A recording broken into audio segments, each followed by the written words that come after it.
everybody. Hope you're doing well. Thanks for joining me. So today I want to talk about the family dynamic that you can expect with having a narcissistic parent. And I want to tell you about the family dynamic that I experienced by having a narcissistic mother. And I'll identify the roles and kind of define those roles that each person in the family plays in order to serve the narcissist, and this kind of give you an overview and an understanding of what that looks like. And so, this is what I've experienced for the last 40 years. And so I have a narcissistic mother, and this is the dynamic that was created. So the thing about when there's a narcissist in your family, especially a parent, they work so hard at keeping everyone in the exact place where they want them. And the whole goal with these narcissists is they just want people's energy. If you want to just simplify it, they just want to consume everyone's energy, and I guess that's their end goal, is to just kind of control, manipulate, and suck people's energy. So in my family, it's kind of small. It's my mom, my dad, me, and my brother. I was the firstborn, and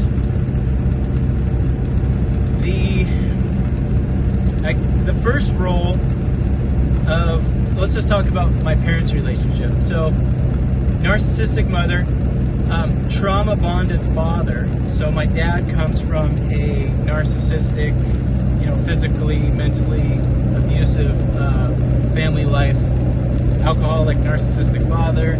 I think his mom had some issues. I didn't really get to know his folks. They died when I was real little.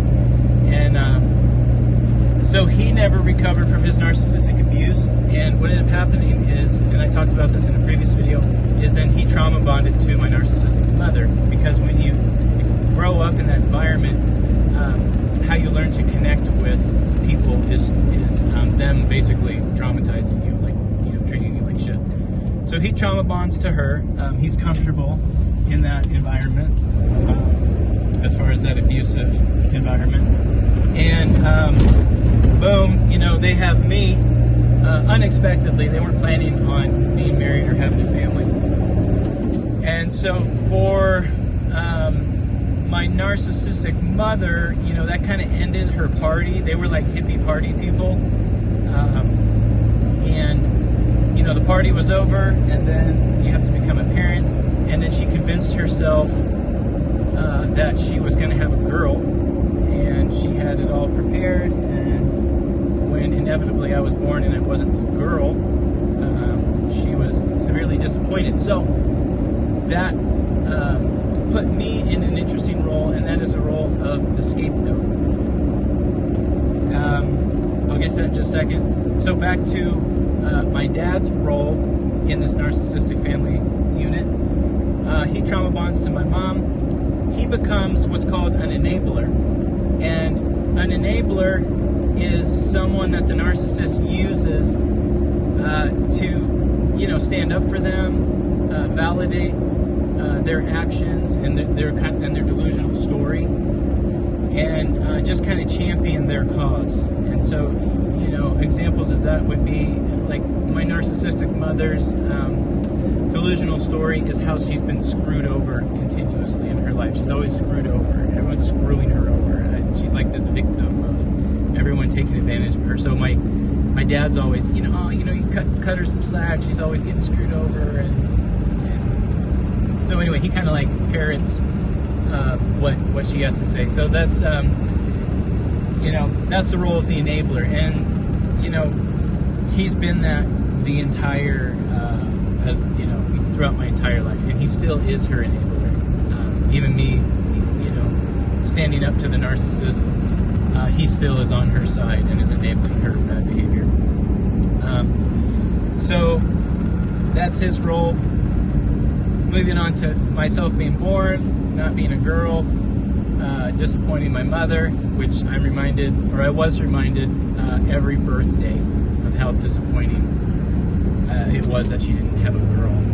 But now, since I've cut her off, that I have broken that cycle, so I can have good birthdays with my wife and kids. Anyway, so the role that I got placed in because of how terrible me being born was that of the scapegoat. And the scapegoat is you're really the whipping post of the narcissist. And everything is your fault. Everything is blamed on you. You are, the scapegoat. So that was the role the narcissist put me in. And I'm still the scapegoat to this day.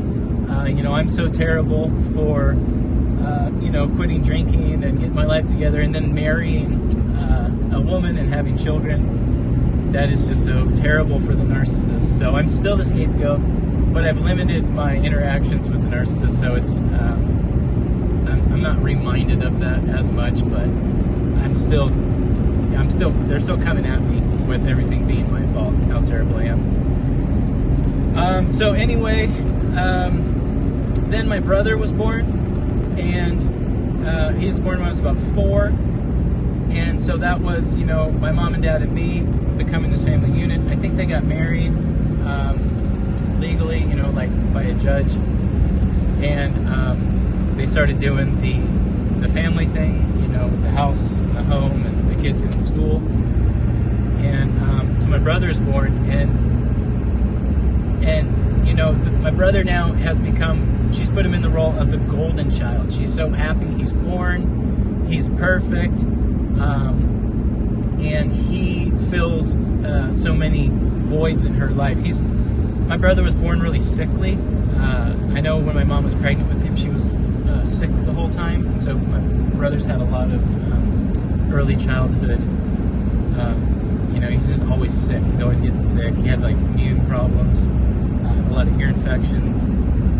But anyway, then my narcissistic mother, he becomes her. She can care for him. She perceives herself as being this very, she's great with caring with animals, even though all her animals are full of cancer and tumors and sick. And all her animals are medicated, which is strange. So anyway, my brother, he's real sick. She's always caring for him, but he is the golden child, and the golden child within a narcissistic family dynamic is the one who can do no wrong. He never really got disciplined. He kind of just do whatever he wanted. I was always getting yelled at, and obviously everything was always my fault, being the scapegoat. But yeah, Chris, my brother, if he, didn't want to go to school, he wouldn't have to go to school. If, he didn't want to do homework, he wouldn't have to do homework. If he didn't, want to clean up his room, it didn't matter. They didn't really discipline him. And so what ended up happening, so our family dynamic is this. It's a narcissistic mother running the show, trauma-bonded enabler father who is assisting her in her delusion, a golden child son who can do no wrong, who just gets to do whatever he wants, and then a scapegoat son, me, essentially bearing the brunt of the whole family. Essentially everything was my fault. So those are the roles that happen within that narcissistic family environment, and there's many roles that are created by these narcissists and that people will fall into, and you can just look those up. There's a lot of information about that, but that's what I experienced as far as the roles that emerged within my narcissistic family environment. And I hope this gives you some clarity. Maybe you've experienced this, and you're not understanding what these people were doing, or what it all means. But that's what I experienced. So anyway, I think the next video I'll talk about the effects of those roles and how it affected our family for the short term, and then how it affected us in the long term. But anyway, I hope this was helpful, and I appreciate you watching.